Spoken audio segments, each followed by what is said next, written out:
We are now continuing in the Dvar Malchut.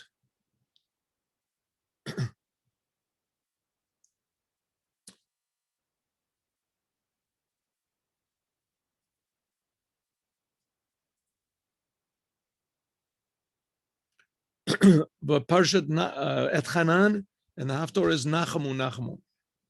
And the Rebbe is saying Nachamu Nachamu is hinting at a revelation of God that's going to be,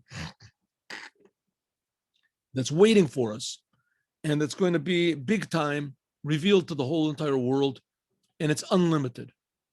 And the Rebbe says, what does unlimited mean? We really don't know. Up to now, all of the revelations, the first temple, the second temple, have all been limited. They've been spiritual, they've been out of the world, they've been pure truth, but nevertheless, they've been limited.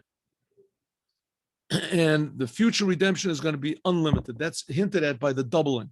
It's doubled. Just 1 minute, please.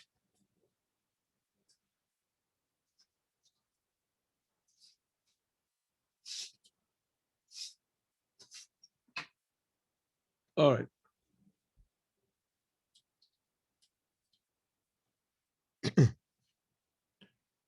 That's the idea of being doubled.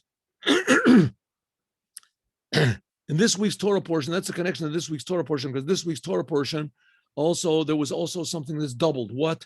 The 10 Commandments. The 10 Commandments, we read about them in the book of Exodus, right? In the 4th chapter of the book of Exodus, the 5th chapter book of Exodus, Parshat Yitro. Yitro, and it talks about over there the giving of the Torah. This week's Torah portion, Moses repeats the 10 Commandments again. Sha'av she'ne'amru b'Parshat Yitro, even though they were said in Parshat Yitro, chazru v'nichvalu b'Parshat Et Hanan. Even though that in Parshat Yitro they were already spoken about, the 10 Commandments, we learned about it before, but nevertheless God repeats the whole thing in Parshat Et Hanan. Kol Pirtei Anyanim, all of the details of the 10 Commandments. Wait. What happened?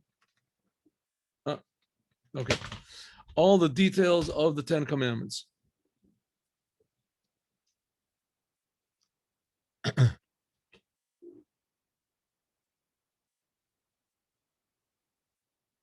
Which includes the whole entire Torah.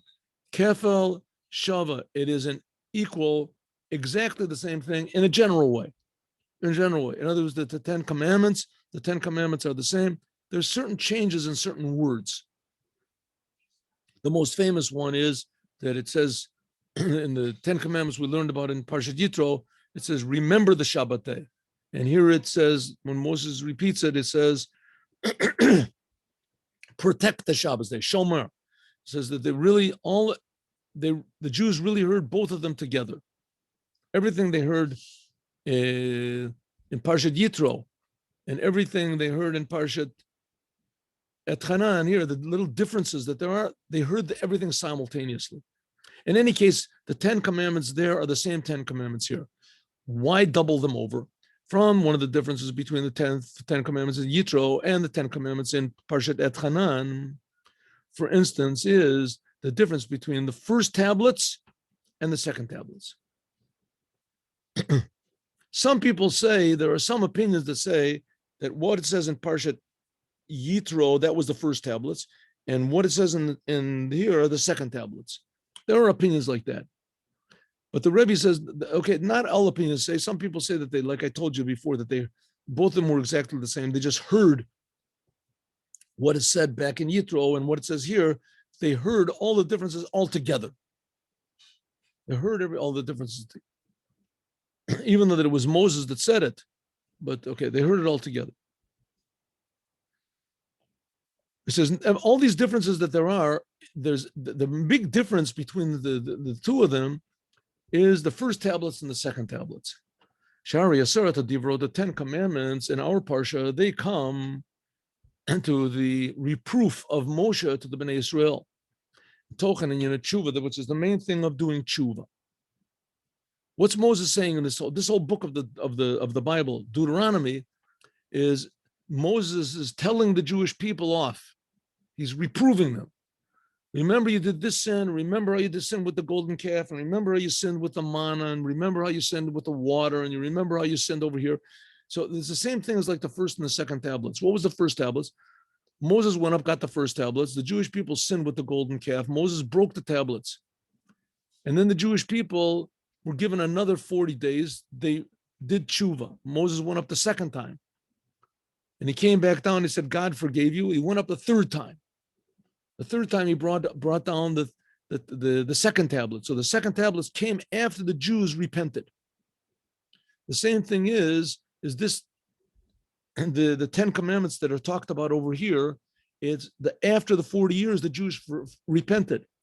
So that's already a similarity between the first tablets and the second tablets, and between the relating of the story of the 10 commandments in Parshat Yitro, and over here, namely that there was tshuva in the middle. Shekashura im luchot shniyot. That idea of tshuva came before the second tablets. It separated between the first and the second tablets. Another, the Esser of the verse, the 10 commandments, which are in Yitro. The main thing is the 10 commandments in Parshat Yitro that we learned about in the book of Exodus. That was what God gave from above. And the 10 commandments, which are in Et Hanan, that came after tshuva, it's something like the second tablets that came because of our work. We did tshuva. But since that in the parsha, this week's Torah portion is not mentioned at all, the story of the breaking of the tablets, and it's not mentioned at all the second tablets. Next week it's mentioned. Parshat Ekev, it's mentioned about the Avshem Mitzad Seder Devorim Matim. It should have been more that the thing of the broken tablets and this whole idea of Moses going on Mount Sinai was what should have been here in this week's Torah portion. Yesh Lomar, we can say Shakafel Dasaras Devoras, that the fact of the matter is that the 10 commandments were repeated in this week's Torah portion. Madgish, this shows Iker, the thing of Beli Gavul, the infiniteness of the Torah. Why? Because even though the Jews did sins, even though we'll see, Zui, this is the connection between Parshat Et Hanan to the Kefal Agula, Nachamu, to the doubled and redoubled redemption, and that's going to be in the future. Nachamu. Cave instead of believable. That's what the Rebbe wants to stress over here. If we don't know what infinite good is you have to prepare yourself for it, because that's what's going to be. Infinite, doubled and redoubled and redoubled and redoubled and redoubled. That's the idea of doubling. The same thing with the tablets. The first tablets were given, that was from God. The second tablets, that was a double. That shows on an infiniteness. Because the infiniteness of the Torah, la'amitato, really b'shleimuto, yitkaleh, the true infiniteness of the Torah will only be revealed in the future. Torah chadasha me'iti teitze. It says that a new Torah is going to come. Right now we have all these religions that are, they misinterpret the Torah, they twist the Torah, they this the Torah. In the future, that won't be possible. In the future, it won't be possible. The infinite meaning of every word of the Torah and the infinite implications of all the commandments of the Torah, how it implies, that'll be felt by everybody. The Torah won't just be another book in the library. And for sure, it's not going to be the basis of idolatry. But pratyas yoter, and even more, shalati lava, that in the future, there will be, in the Torah, there will be these two milas. There will be the two qualities of the first tablets, because they came straight from God, and the second tablets, that they came because of our work. We're the shneim, and that both of them, and it'll be what? Both of them together. Yesh lomar, we can say that this is also hinted at what it says, Torah chadasha mi'ite teitze. It says that a new Torah will come out from me.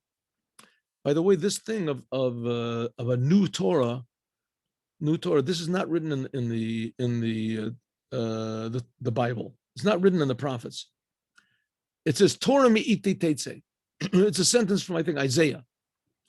This is the Torah will come out from me. It doesn't say a new Torah is going to come out from me. This, what it says, a new Torah, that's in Torah Shabbal Peh says that. It's in a midrash. It says it's going to be a new Torah.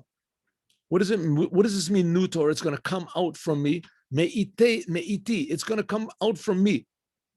The Torah is going to come. You'll feel the godliness, me'iti, from me. God is saying, Shekodesh Baruch Hu Atzmo, God Himself. You'll feel the godliness in every word, especially in every idea.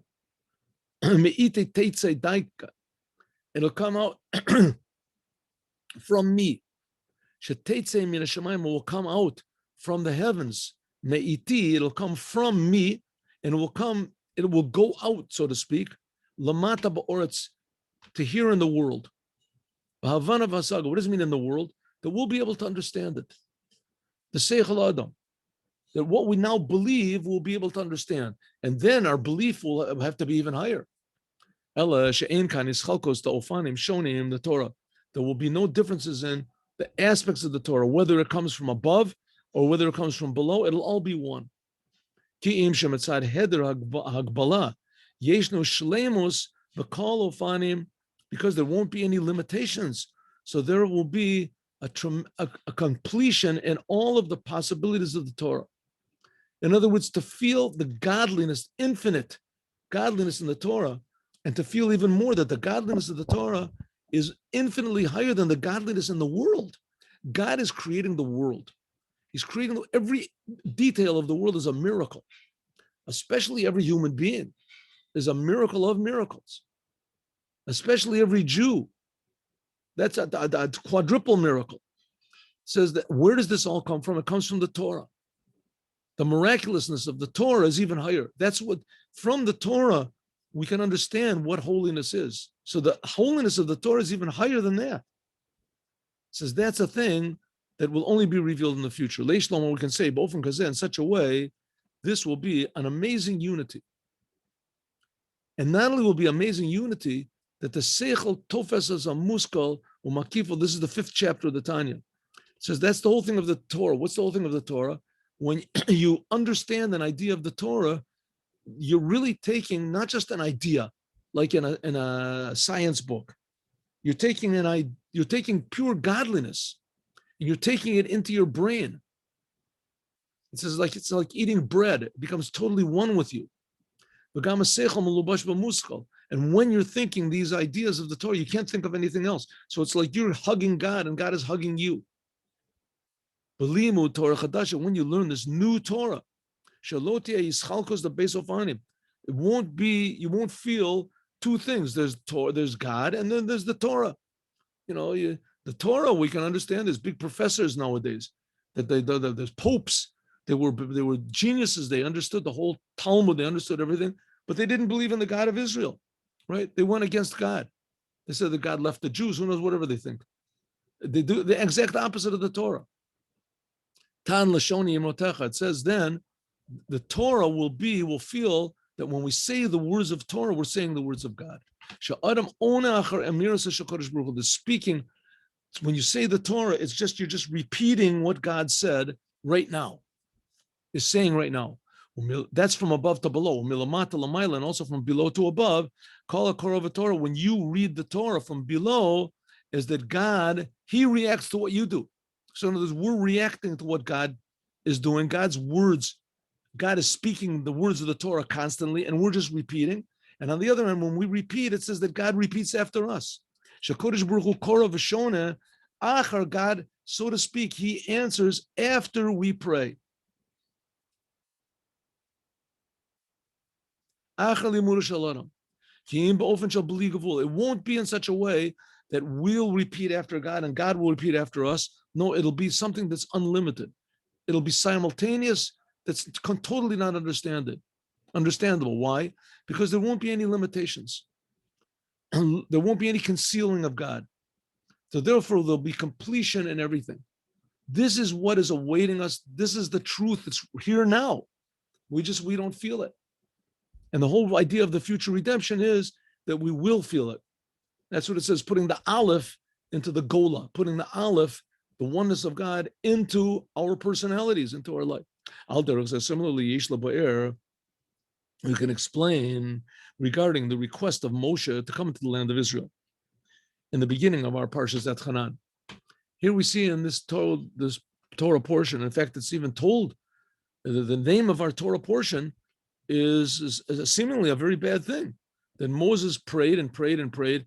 The rabbis say he prayed the gematria of the word Et Hanan, 515 prayers, and God didn't let him in. Now, that's not a good thing. If Moses didn't get answered, what have we got a chance? He says, no, really, it's a very good thing. A very good thing. And this hints even more at this future revelation of truth that's going to be in the future redemption. How so? Like this, listen.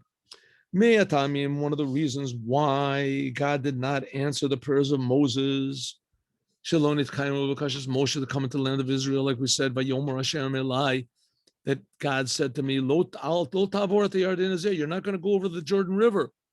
But Yeshua, command Yeshua.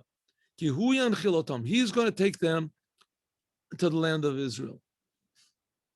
Even though that it's true that bringing the Jewish people even though that if the Jews would have come into Moshe, would have come into the land of Israel through Moshe, it would have been in a much higher way than coming into the land of Israel, which actually was by means of Yeshua. If Moses would have taken the Jews to Israel, if he would have done it, then it would have been a geula nitzchit she'ein achrei galut. Yeshua says that if Moses would have taken them into the land of Israel, says everything that Moses did is eternal. If Moses would have taken them into the land of Israel, they would have built the third temple. They wouldn't have done any sins. The temple would be eternal, and that's it. The world would just be healthy the way it was supposed to be when it was created, even more. But the fact of the matter is God didn't want it to be that way. There's an advantage, an improvement over Moses in the fact that Joshua took them in. Somehow or other, it's better that Joshua took them into the land of Israel. Why? Explanation. How is Yehoshua better than Moses? How could that possibly be? Yeshua did not receive the Torah. He didn't take the Jews out of Egypt. Yehoshua is better than Moses. How could this be? Says the Rebbe, Yeshua, that the conquering of the land of Israel and dividing it up was by means of Yeshua. This came because of our work. Like it is stressed in the way that the land was conquered, the land of Israel. It was conquered and it was divided up. It took 7 years. Riboy Zaman, Sheva l'Kavsha, Sheva l'Chalko. It took 7 years to conquer and 7 years to divide it. Now, how long did it take the Jews to get out of Egypt? How long did it take them? It says over there, they didn't even really want to go out, most of the Jews. It says, let's say, with all the plagues and everything, it took them 1 year. And God schlepped it out over there. He schlepped it out. He took it a long time because he wanted to purify the evil. That's why there were 10 plagues and etc. But it took 1 year. Egypt was much bigger. It was much more powerful. The Jews were much weaker. They weren't ready for anything. And God did it in 1 year. Why is it that it took the Jews 7 years to conquer the land of Israel? Even afterwards, after Yehoshua died, there were parts of the land of Israel that still they didn't conquer. Like it says in the beginning of the book of Judges, Shoftim, that after Yehoshua died, Israel, the Jewish people asked the God, and they said, who is going to come to fight the Canaanim? And God said, Yehuda will go up. And Yehuda said to Shimon, because the tribe of Shimon was right, like encircled by the tribe of Yeshua. So he said to Shimon, Echav, Alayiti, come with me, Begorali, in my portion, and let's fight the Canaanim. And they thought, when was this? This is after Yoshua died. So the Bura Tachton was by means of, it was a long battle. It took a long time. The Od Iker, and the main thing is, Shagam Achar Shlemus Kivush V'Chilchos Ha'oretz, after the Jewish people went into the land of Israel. But if they would have gone in by Moses, then God would have knocked out all the enemies in a second. It says he would have sent in the Tzi'irah, where there was this hornet or whatever it was that used to spit poison that would kill all the enemies, destroy all the enemies. That's it. The Jews would have come in. Everybody was afraid anyway. They would have come into the land of Israel, and it would have been one day. No, Yeshua came in. It took him 14 years to conquer the land that divided up. And even then, it wasn't really totally finished. The battle drew out a long time, right? Drew out a long time. It says that even after Joshua, Yehoshua, he conquered the land the first time, namely the first 14 years, Gali Israel, Meretz Israel, and then afterwards, after he finished conquering the land, and they built the temple. Nevertheless, the Jewish people were exiled. Below Galus Bavel, not only exile of Bavel for 70 years, but also all the revelations that came afterwards. Also, I'm sorry, all the exiles that came afterwards until now. The exile says there was Madai and there was, what is it, Yavan. Remember we learned Al Galut Acharon, Shenim Shachorov L'Alpayim Shana. Now we're almost 2,000 years since the Romans destroyed the temple. It says now we're in the Roman exile. Shekavana B'zeh is Kadei Levarer and Nitzutza Shabagalus. This is in order to prayer, to refine all the last sparks which are in exile. Kamam Rizal, like it says, Lo Higla Kodesh Baruch Hu. At Yisrael Lebein Omos, the only reason the Jewish people were exiled among the nations, in order that there should be what's called Gerin, converts. Converts, it doesn't mean to convert non-Jews. Also that, but the main thing is it's talking about the sparks of holiness which are in the world. Sparks of meaning which are trapped in the world. The Jewish people are supposed to use it for a good purpose. Of Belashon, you do it like it says, Lasot Chutz La'aretz Eretz Yisrael, to make the whole world into the land of Israel. Not in any way it says that then the land of Israel will be even higher. The land of Israel is always going to be the most holy place. But the fact is that the whole world is also being created by God.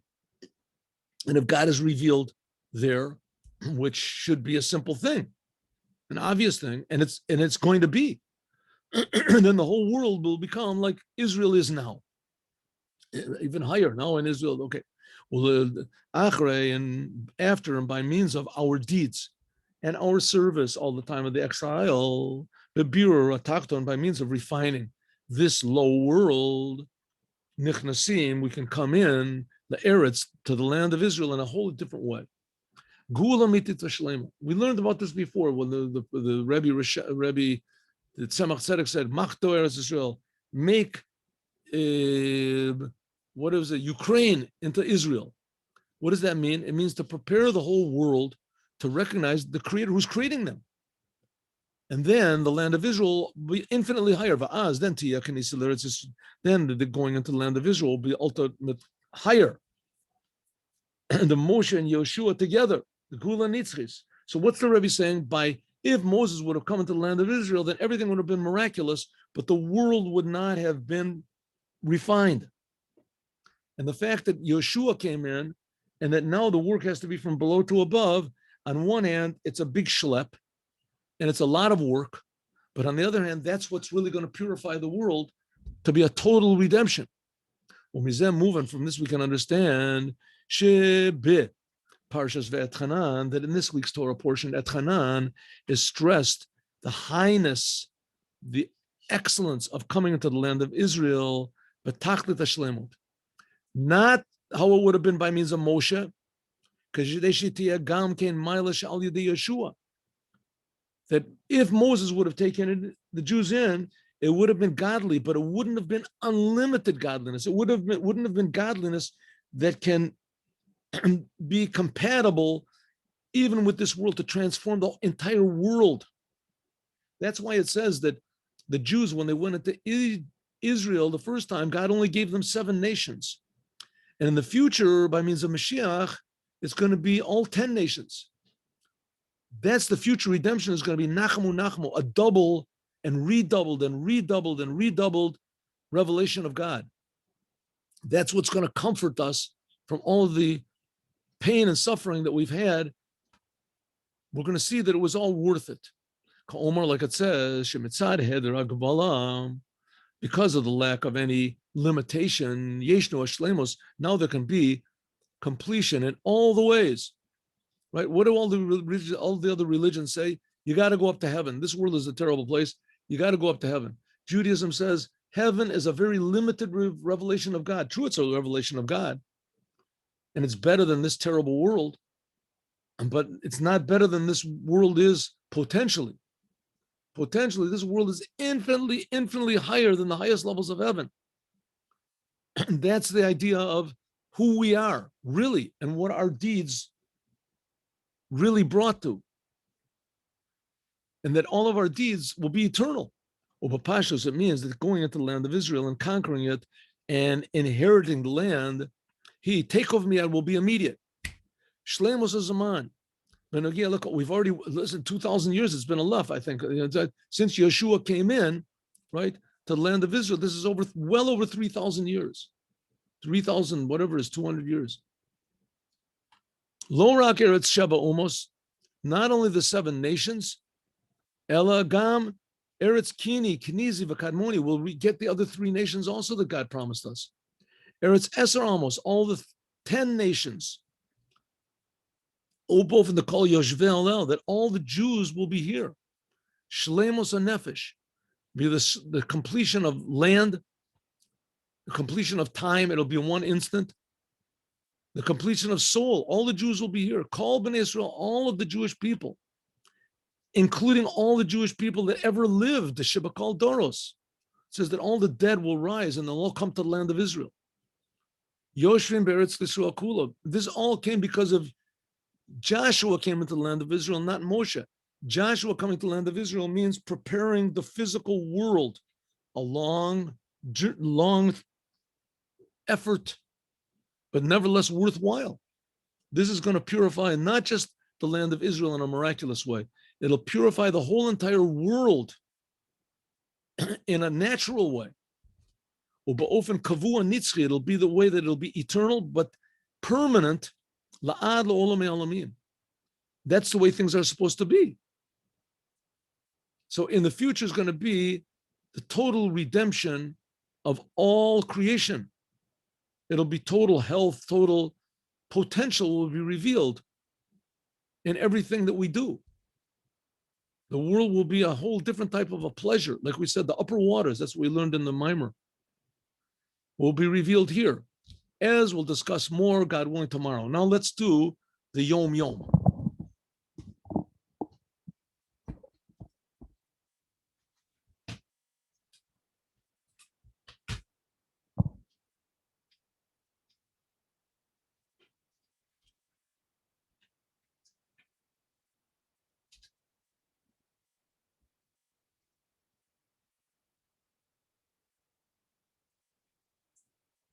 The Alter Rebbe, the first Rebbe of Chabad, he repeated what his teacher told him. And the teacher was quoting Maggid of Mezrich, Rav Dovber of Mezrich. He was the teacher of the Alter Rebbe, and he was quoting what his teacher said, the Baal Shem Tov. Love your fellow as yourself. Love others as yourself. This is just an interpretation and the commentary on loving God. A person who loves another Jew loves God. Why? Because every Jew has a part inside of himself, a part of God. Therefore, when a person loves the Jew, in his inner essence, he's really loving Hashem, which is, in other words, to love Hashem, we can understand to love Hashem because Hashem, right, he creates us, he creates the whole world, he's infinitely powerful, he took us out of Egypt, gave us the Torah, so we have all these good reasons to love God. So therefore we love God, but really it comes down to it, if you love God on those terms, you're really sort of only loving yourself, because God did all these good things to me. In other words, if God did not do all these good things for me, then I don't know, maybe I would like him, but I don't know about love him. Says, so therefore, it's not unconditional love. Unconditional love can only be to love another Jew. To love another Jew is a very difficult thing to do because they get on your nerves. And other Jews are not like me, right? God is just giving me life, he's giving me my eyes. I have a million reasons to love him. Another Jew, I've got no reason to love him. Why should I love this other person? What am I going to get from him? So the answer is that he's a part of God is inside of this person. If you want to love God unconditionally, then it means you have to love also God, how he appears in every Jew. Because to love God, you say altruistically, philosophically, right? They call it platonic love. That's okay, that's not easy. But on the other hand, it's a religious thing. I can do it. But to love another Jew, that's a person, that's a human being. Well, what's that love? So it says you should love him just because he's a Jew. Find the Jewish part in you, and you'll find that that's really the dominant part in him. And even if it's not, you should believe that it is, because that's what it is. And you'll see that it is, right? Call the person, you see he's arguing with you that God doesn't exist, and someone passes by, yeah, you're a dirty Jew, says, I'm a dirty Jew, what is it, right? All of a sudden you call a total atheist a Jew, you call him a dirty Jew, you call him some sort of a name, and inside of himself, his stomach turns over, right? I said, so therefore it says, love another Jew because he's got a part of Hashem inside. Therefore, it's a reason to love another Jew. And from that, you can come to see good in everybody, the good and the godliness in everybody. But the Jews are called the sons of God. It's a different type of relationship of godliness, as we'll talk about more, God willing, tomorrow. Hope to see you today at 3:00. We'll continue learning the Chumash. Today, we will learn about the 10 Commandments. 10 Commandments. And see you all 3:00. Shalom Uvracha. Have a good day with Moshiach now.